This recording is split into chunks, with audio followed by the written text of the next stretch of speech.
lii ku ne neexul danga cee bokkul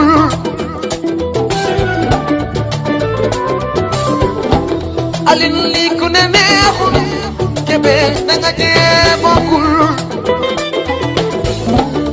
nekk ngeen xëy di ñëw ñii rek grand Ndiaye grand Ndiaye yow ne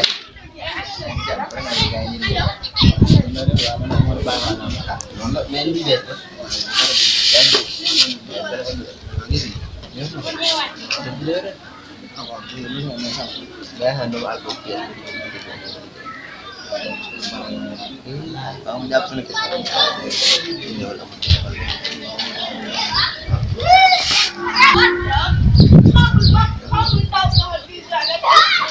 Tapi dara sax ñaaw gën dem xaw amul tax ñaaw gën rek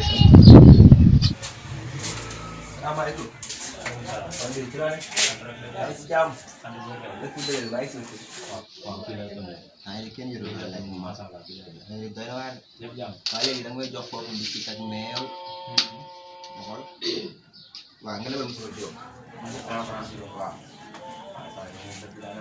dëgg bi ngay ma corona bi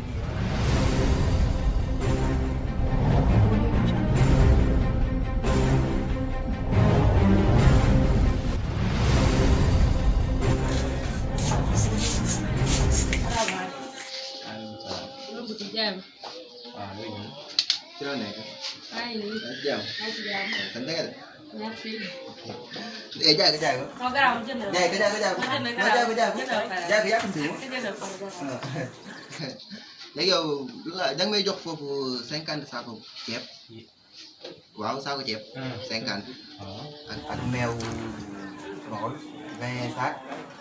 Après nga joxaale ma 15 kilos kees saako suukar. Nga séddale ko waa kon quoi ñu gën a jaay. Waaw. Léegi nag may waxaale ñaata la temps que may woo gars yi ñu ñëw ndax xam naa ne fii lu ci ay CFA ak waaw moo ci non dafa am problème. dégg nga loolu sax boo ko jëlee garaaw dama la ah waaw kon garaaw xaar moo oto yeeg yooyu pour ñu ñëw. allez calculer ma ñaata la ba pare calculer xam nga affaire de CFA moom mooy loolu. salaamaaleykum. waaleykum salaam.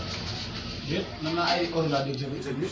yow kaay kaay kaay. déet kii la sama jël PV ga. affaire la. lu nekk affaire yow yoroo loo lekk ñaar moo 200 ma da nga ni suba rek mais ma kii 200. nga ne non ka ma 200 rek ka ma 200 ne ngeen def yaa ngi def kan kay yéen boo ko jaay mën see jënd ah say am am lekk nga may am foofu ñu leen gën def bu leen gisee jigéen daan doo leen am sax ñu la lay def waaw def quoi yow takk ay buntu loo xam ne 6000 7000 lay jaay takk say seen yor say palaas lu na nga dugg ci yow yoroo fukk